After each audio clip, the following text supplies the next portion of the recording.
Good evening guys, good evening everyone. Kasi gabi na eh, mag 6 o'clock na yata.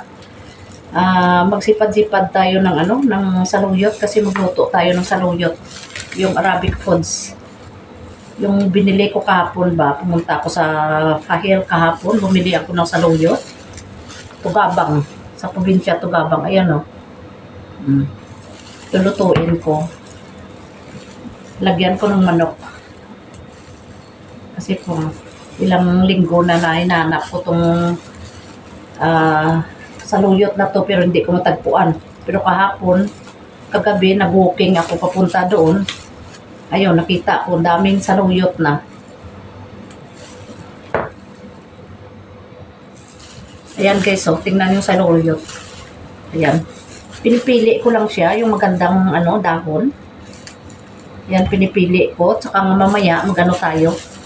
Mag-gisa.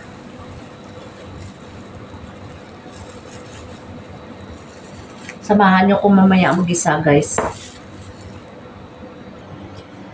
Guys, bago tayo mag-umpisa, hiwa ng maliliit na saluyot, maghiwa muna tayo ng mga ingredients niya. Samahan nyo ako.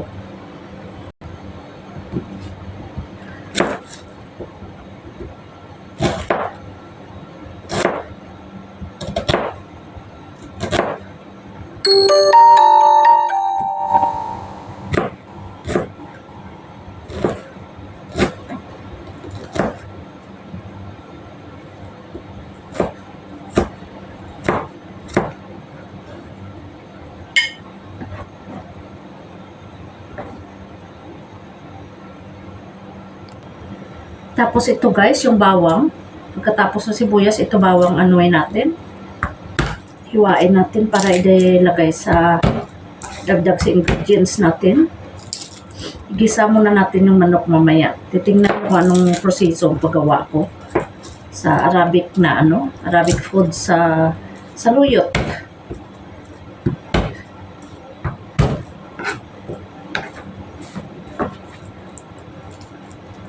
Huwain ko to ng maliliit para dali maluto ba. Dali magisa.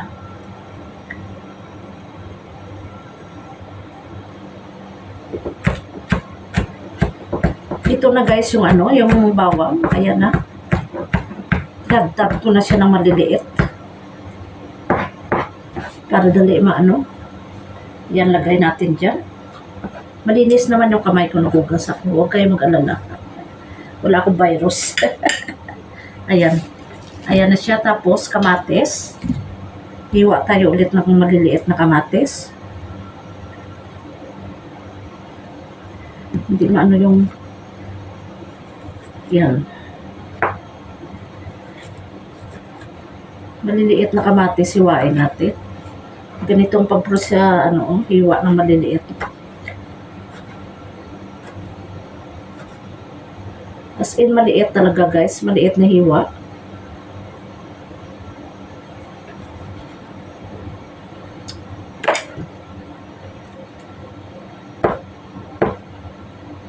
Yung parang alanganin sa pino ba?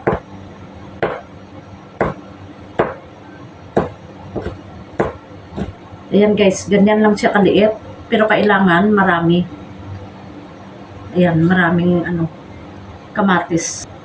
Guys, ito na ingredients ng ng saluyot natin. Mulukiya. Ayan. Bawang, sibuyas, tapos kamatis. Ayan ang kamatis niya. Ilagay natin dito sa tabi. Ayan. Ganyan lang kaliit. Tama na yan, isang piraso. Okay. Saka maghiwa na tayo ng saluyot natin. Guys, ito na ang proseso ng hiwa ng saluyot. Dahil lang, maglagay muna ako gloves sa kabila kong kamay. Okay. Lagay muna ako gloves. Dapat sana araw to lutuin kaso lang, siyempre may trabaho tayo sa araw. Hindi tayo makaluto. Ako inaano ko muna siya, inihiwa ko muna ng kutsilyo. Ayan. Para hindi, ano ba, sagabal. Yun, hinihiwa ko muna siya.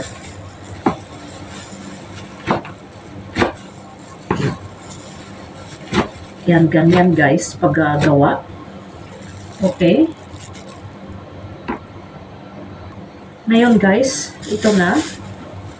Nahiwa na natin siya ng kutsilyo. Gagawin natin, ito na, itong panghiwa talaga ng mga Arabic. Yan. Yan, parang nagda-drive ka ba?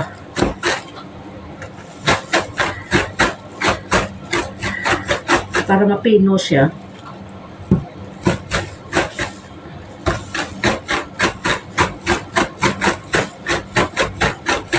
Ganyan guys.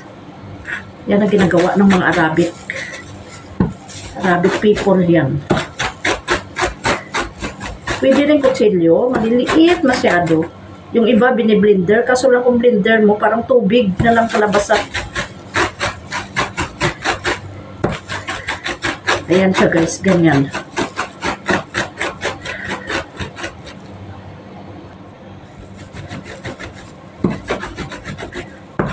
Guys, ito ng kalabasan niya. Oh. Tingnan nyo, pinong-pino as in pino. Ayan na. Yan ang kalabasan ng saluyot. Marami pa tayong gagawin.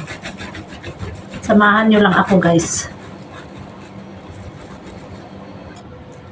Guys, ito ng mulukiya natin, no? Yung saluyot. Ito na siya. Ayan. Ayan na. Ngayon, mag-start na tayo gisa. Start na tayo luto, guys. Samahan nyo ko.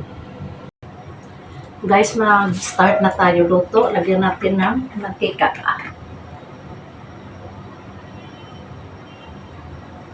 Ayan guys, lagyan natin ng mantika. Tapos mag-isa na tayo ng sibuyas. Ay, ng bawang. Lagay natin ng bawang. Okay.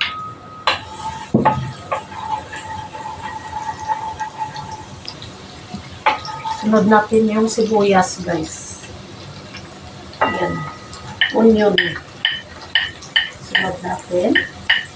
Pauli natin yung kamatis.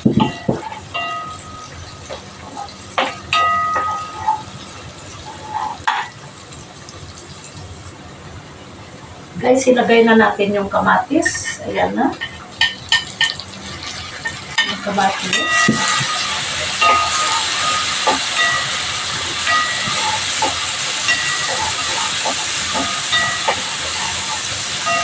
Gisa muna natin siya para lumabas yung yung katas ng kamatis.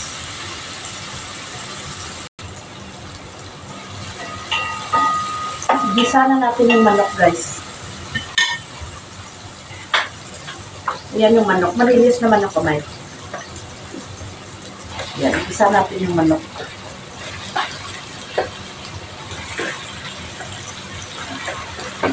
Karamihan dito pakpak. Kasi paborits ko yung pakpak eh.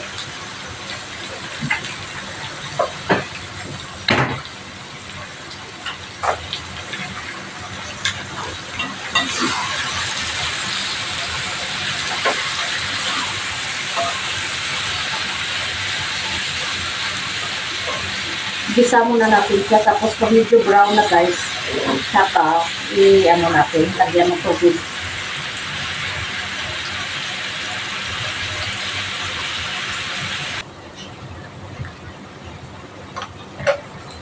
Guys, lagyan na natin tubig, yung ginisa nating manok, para ma-absorb niya yung lasa.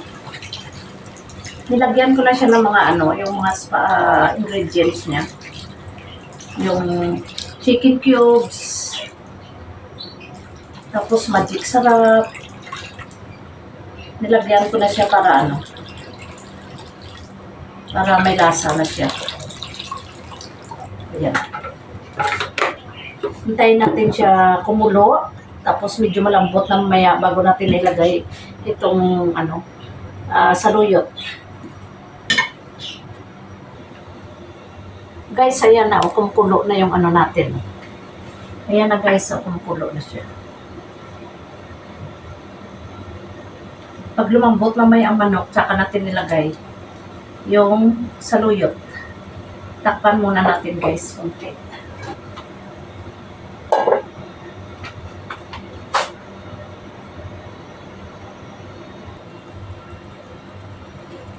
Guys, ito na, kumulo na yung ano natin, yung chicken.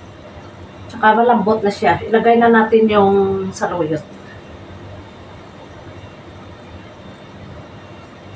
Kung may matira man, ilagay ko na lang sa freezer para sa next na luto. Hindi na ko gagawa. Maganda ito guys, kasi fresh siya na ginawa ko. Yung tinatad ko siya. Sa bibili ka sa mga tindahan, mayroon doon sa freezer sa matindahan, kaso lang hindi ko alam kung lahat ba saluyot. Baka mamaya may mga halong ibang dahon ba. Yan ang tinatakutan ko.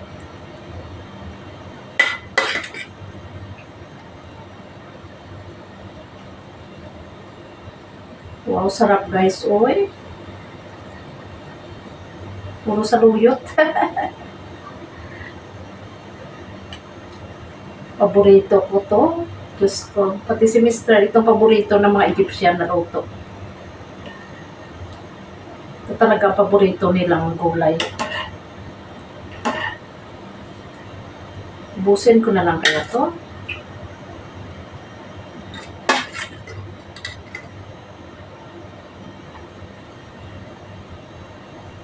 Saluyot. Grabing ano to. Benefits na vitamins sa katawan, no?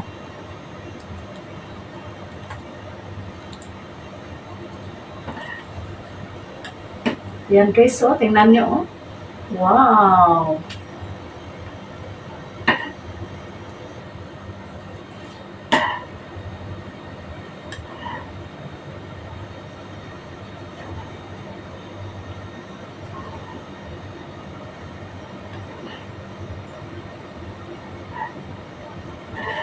Ayan na guys. Ito na, luto na siya.